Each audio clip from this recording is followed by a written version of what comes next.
Lucy, and I'm bringing you my match review for the Asian Champions League group stage game, which saw my team Melbourne Victory beat Shanghai SIPG 2-1.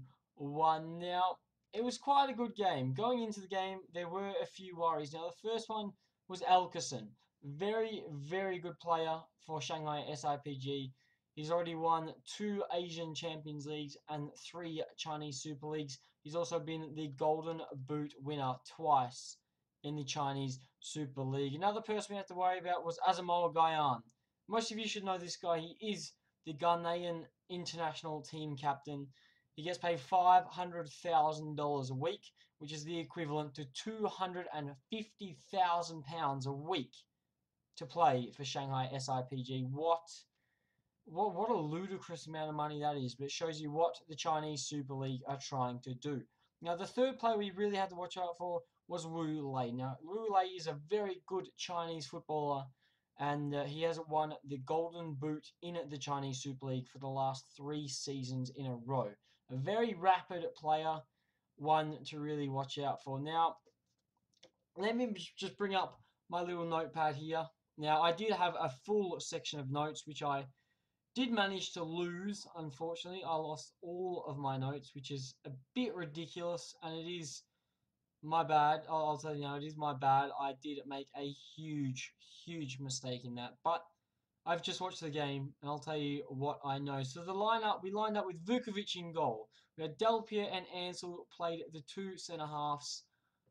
In front of them, we had Gajewski on the left, Jeria on the right. In the midfield, we had Bozanic, Broxham, and Archie Thompson.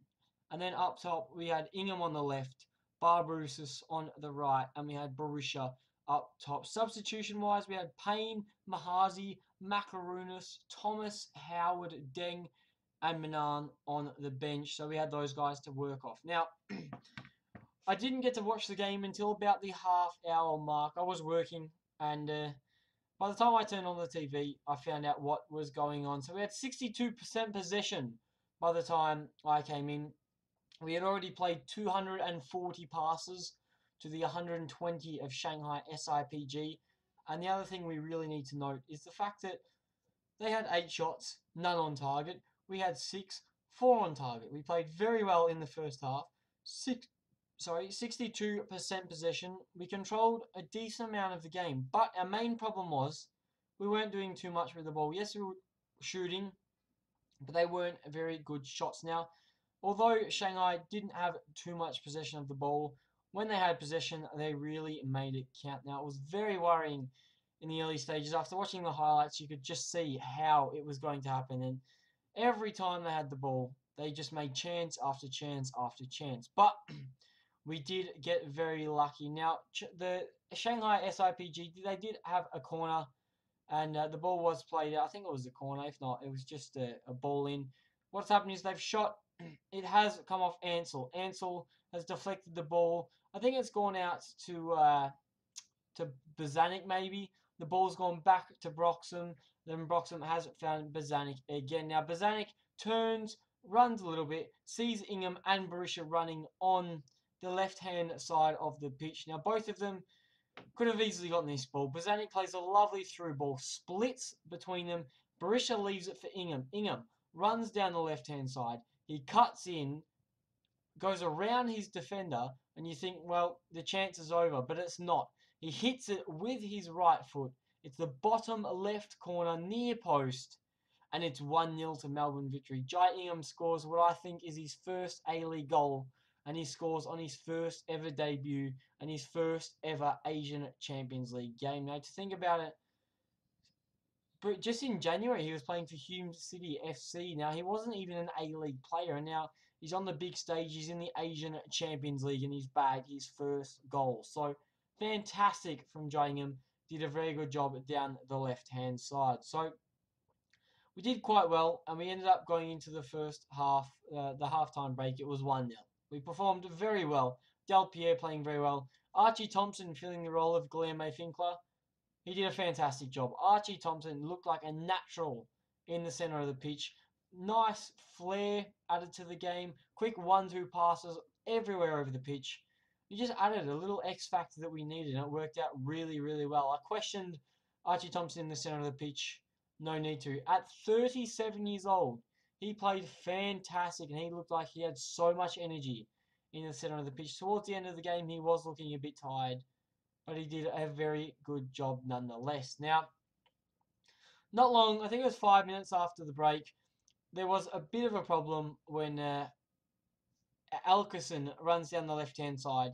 He crosses the ball in. Back post, there's Wule. He manages to beat Gajewski in the air and beat Vukovic at the near post. It's 1-1. It was very heartbreaking.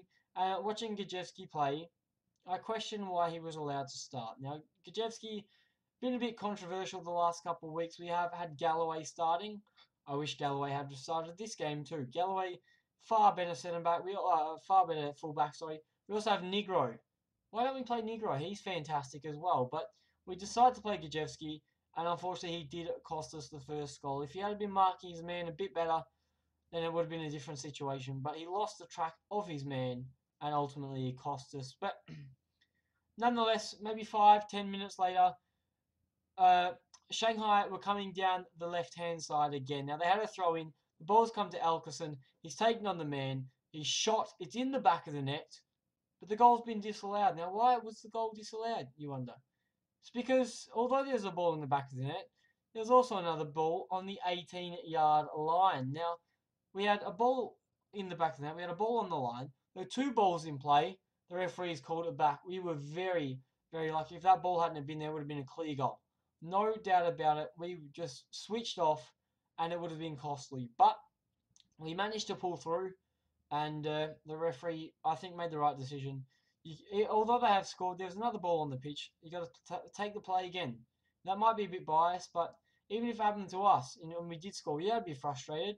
I understand the frustration from Shanghai SIPG, but the point is, you can't have two balls on the pitch. That's not how football works. You play with one ball. So I can understand their anger and their frustration, but the rules are rules. You've got to deal with it. Then, not long after that, 70th minute, we have a very, very good amount of build-up play. Who is it? It's Jeria on the right-hand side. He then finds Berisha on the inside. Berisha plays through to Barbarouses. Barbarouses is brought down just inside the 18-yard box. The Shanghai players were trying to argue that it was just outside. After watching the replay, it's just inside the 18-yard box. The penalty is given. And who other than Bessart Berisha steps up. Now, the Shanghai goalkeeper was standing in front of Bessart as he was trying to set the ball. The referee turned around and said to him, "Look, mate, you've got to get back in your goal." So Bessart Berisha picked up the ball, reset, rethought, and he stood up. The suspense was real. It was 1-1. Could we win the first game of the Champions League group stage for the first time in our history? He steps up, bottom left corner. He beats the goalkeeper. It's 2-1. Bessart Berisha, take a bow. You've done an excellent job. Excellent. Even though he's been really tried to be put off by the Chinese goalkeeper, it didn't matter. Bessie steps up and slots home. He is collective.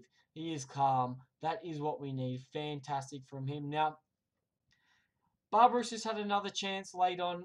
Jeria come down the right-hand side again. He plays the ball into Barbarouses. He's practically one-on-one, and he just skies it. He did a terrible job. And, Barbarouses did have quite a good game. Archie, it was a great performance from everyone. Del Pierre, fantastic. He knew he didn't have the pace on Wule, but it didn't matter. Because although he didn't have the pace, he had the smarts, and he beat Wule all around the pitch. Now, Jeria looked a bit worried the first part of the game, but towards the later half of the second half, he looked great. Ansel did quite well. Bozanic and Broxham, fantastic, along with Archie Thompson in the centre of the pitch. But then Ingham, very good. He was subbed off. I do believe Connor Payne was brought on for Jai Ingham. And Connor Payne had quite a decent impact. Late on, Connor Payne almost one-on-one with the Chinese goalkeeper. And he hits the post. He's hit the post. It could have been 3-1. Would have been a very good goal, but we were caught and Connor Payne just couldn't finish it. Unfortunately for him, would have put the nail in the coffin, but it wasn't enough. Then Archie Thompson was subbed off for a Macaronis. He came on with, I think, about 10 minutes left or so to go.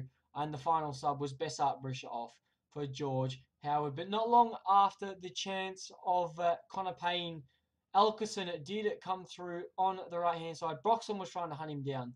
Elkerson's cut through the centre of the pitch. He's about 23 yards out. He strikes with the left foot. It bends. Vukovic is beaten, but it also hits the post and rebounds out for a throw-in. Now, we did miss the chance. Connor Payne, obviously a bit worrying. He did hit the post, but then when we saw Elkerson shoot, I thought it was done. I thought it was game over. But luckily, it wasn't, because the post saved us. Elkerson would be disappointed, but Vukovic more than happy. Vukovic had a fantastic game. He did make one error, but forget about it. He played absolutely fantastic in goal. I've been criticising him a bit lately, but today was fantastic. If he could play like that every week, I guarantee we'd be top of the table right now. But apart from that, things happen. We've done quite well, you know. We've taken 3 points from the first game in the group stage, which sets things up very nicely. Now, we have to capitalise on this, though. We do play Sydney FC on the weekend in the Big Blue Derby. I think we're going to rest some players. I think Calfela's going to play. Finkler's going to play. We'll have to see who gets rested. But next weekend, we do go away to Gamba, Osaka in Japan. And that's going to be where the real big game happens. Whether I bring you a review of that for that or not, I'm not quite sure. Hopefully I can. But it just depends with my hours at work. But the point is, we've grabbed the 3 points. We've had a fantastic game. If we carry this form into the league, we can beat anyone. I'm quite excited for our Asian Champions League campaign. Man of the match. Oh, I could say Bessie. I could say Jai. I would probably have to say Jaiingham. Fantastic for what he did on the left-hand side. But then Archie Thompson, the centre of the pitch, he played fantastic as well. Or Del Pierre even shut out Roulet so many times. Now, I could go to anyone. It was a fantastic performance from the team as a whole. But if you've enjoyed the video, don't forget to smash the like button. Subscribe to see more Melbourne Victory content. And hopefully I catch you guys on another video.